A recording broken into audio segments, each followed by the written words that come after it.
नमस्कार दोस्तों, आप सभी का एक बार फिर से स्वागत है। इस समय की बड़ी खबरें लेकर आए हैं। दिन भर के मुख्य समाचार इस वीडियो में शामिल किए गए हैं। दोस्तों, ये महत्वपूर्ण समाचार आप सभी के लिए जानना बेहद ही जरूरी है। बड़ी खबरें हैं, इसलिए दोस्तों आपसे रिक्वेस्ट है वीडियो में बने रहिए, जिससे कि कोई भी बड़ी खबर आपसे छूटे नहीं और हर जानकारी सही आप सभी तक पहुंचे। वहीं दोस्तों, अगर आप भी मानते हैं कि एनडीए गठबंधन से आगे चलता हुआ दिख रहा है तो वीडियो को जरूर लाइक कीजिएगा। चलिए दोस्तों, पहली बड़ी खबर की तरफ चलते हैं।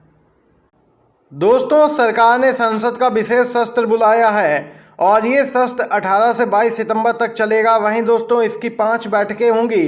अब एक बड़ी खबर निकल के आ रही है, वक्त से पहले हो सकते हैं लोकसभा चुनाव, यहाँ पर भंग हो सकती है संसद। चुनाव आयोग बोला हम हैं तैयार। दोस्तों, जैसा विपक्षी दल कयास लगा रहे थे, अब वैसा ही देखने को मिल रहा है। सीएम ममता बनर्जी और पूर्व सीएम उद्धव ठाकरे पहले ही कह चुके हैं कि सभी छोटे बड़े हेलीकॉप्टर, यहाँ तक कि प्राइवेट वाहन भी बुक करा लिए गए हैं, जिससे कि चुनावों में विपक्षी दलों को हेलीकॉप्टर ही ना मिल पाए किराए पर। अब यहाँ पर खबर भी सही साबित हो रही है। दोस्तों, सूत्रों का दावा है कि 70वीं लोकसभा जल्द भंग हो सकती है और समय से पहले चुनाव कराए जा सकते हैं। सूत्रों ने आगे बताया, अगर लोकसभा भंग हुई तो विधानसभाओं के चुनाव भी लोकसभा चुनाव के साथ ही कराए जाएंगे, जिन 5 राज्यों में चुनाव होना है। वहीं दोस्तों, विधानसभा के साथ लोकसभा चुनाव कराने के लिए चुनाव आयोग को तैयारियों के लिए 1 महीने का वक्त चाहिए। दोस्तों, पुरानी संसद से सारा कामकाज ट्रांसफर हो चुका है नए संसद भवन में और ये जो विशेष सत्र है नए संसद भवन में आयोजित किया जाएगा। वहीं अब चुनाव आयोग बोला है कि हम पहले से ही तैयार हैं, यानी कि चुनाव आयोग जानता था कि समय से पहले चुनाव हो सकते हैं, इसीलिए चुनाव आयोग ने यहाँ पर सभी तैयारियां पहले से ही करके रखी हैं। दोस्तों, ये बड़ी खबर निकल के आई। एक और खबर की तरफ चलते हैं। वन नेशन वन इलेक्शन पर पीएम मोदी ने यहाँ पर समिति का गठन कर दिया है। मोदी सरकार ने एक समिति बनाई दोस्तों, जिसकी अध्यक्षता पूर्व राष्ट्रपति रामनाथ कोविंद करेंगे। पूरी खबर में जानते हैं। एक देश एक चुनाव के मामले पर मोदी सरकार गंभीरता के साथ विचार कर रही है। यही नहीं, इसकी संभावनाओं पर विचार के लिए सरकार ने एक समिति का गठन कर दिया है, जिसके अध्यक्ष पूर्व राष्ट्रपति रामनाथ कोविंद बनाए गए हैं। इस संबंध में जल्द ही नोटिफिकेशन जारी किया जा सकता है। दरअसल केंद्र ने 18 से 22 सितंबर तक संसद का विशेष सत्र बुलाया है, जिसका एजेंडा अभी तक नहीं बताया है, लेकिन कयास लग रहे हैं कि शायद विशेष सत्र एक देश एक चुनाव को लेकर ही बुलाया गया है। हालांकि सरकार की ओर से अब तक इस बारे में कोई आधिकारिक सूचना नहीं दी गई है। दोस्तों, एक और खबर जानते हैं। राजस्थान बीजेपी में भी दोस्तों फूट पड़ चुकी है। पूर्व सीएम वसुंधरा राजे ने फिर बढ़ाई है बीजेपी की टेंशन। परिवर्तन यात्रा से पहले अपनी अलग यात्रा का कर दिया ऐलान। बीजेपी में खलबली मच गई। दोस्तों, राजस्थान में चुनाव से पहले पूर्व सीएम वसुंधरा राजे ने एक बार फिर से बीजेपी पार्टी की टेंशन बढ़ा दी है। दरअसल पूर्व सीएम ने बीजेपी पार्टी की परिवर्तन यात्रा शुरू होने से ठीक एक दिन पहले राज्य के 3 मंदिरों की 1 दिवसीय धार्मिक यात्रा पर जाने का ऐलान कर दिया है। वहीं कयास लग रहे हैं कि वसुंधरा राजे बीजेपी में बड़ी बगावत कर सकती हैं, क्योंकि दोस्तों बीजेपी यहां पर पीएम मोदी के चेहरे पर ही चुनाव लड़ना चाहती है, लेकिन पूर्व सीएम चाहती हैं कि बीजेपी यहाँ पर राज्य में मुख्यमंत्री पद के उम्मीदवार के नाम का ऐलान करे, लेकिन बीजेपी ऐसा नहीं कर रही है, जिसके बाद सीएम रही वसुंधरा राजे अब अलग रास्ते पर चल रही हैं और बीजेपी पार्टी की टेंशन बढ़ा दी है। ये बड़ी खबर निकल के आई राजस्थान से। दोस्तों, बिहार में आगामी चुनाव को लेकर सियासी पारा चढ़ा हुआ है। पक्ष और विपक्ष के बीच जुबानी जंग जारी है। वहीं दोस्तों, अब बिहार में भी नेताओं के पाला बदलने का सिलसिला शुरू हो गया है। इसी क्रम में जेडीयू द्वारा भाजपा से राज्यसभा सांसद और बिहार के पूर्व डिप्टी सीएम सुशील मोदी को सियासी ऑफर मिला है। जेडीयू के अध्यक्ष ललन सिंह ने भाजपा से राज्यसभा सांसद सुशील मोदी पर निशाना साधते हुए कहा कि सुशील मोदी का धार्मिक उन्माद फैलाने वाला काम पूरा हो गया हो तो वह अब धर्मनिरपेक्ष हो जाएं। अगर वह अब धर्मनिरपेक्ष हो जाते हैं तो जेडीयू में उनका स्वागत है। देख सकते हैं दोस्तों, बीजेपी नेता को बड़ा ऑफर दिया है जेडीयू ने इशारों ही इशारों में।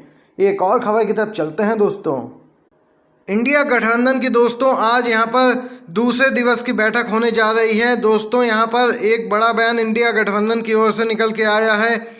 हमारी लोकप्रियता की खबरों को मैनेज करने की चाल है। संसद का विशेष सत्र बुलाना। मुंबई में जुटे इंडिया गठबंधन के नेताओं ने सुर में मिलाए हैं सुर और मोदी सरकार को लिया है निशाने पर।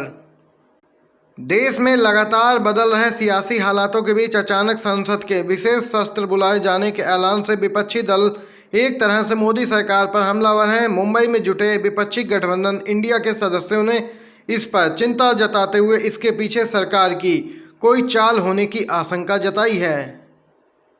दोस्तों, विपक्षी नेताओं ने कहा कि सरकार ने अडानी समूह पर ताज़ा खुलासों से देश का ध्यान हटाने और गणेश उत्सव के समय में बाधा डालने के लिए इस समय को चुना है।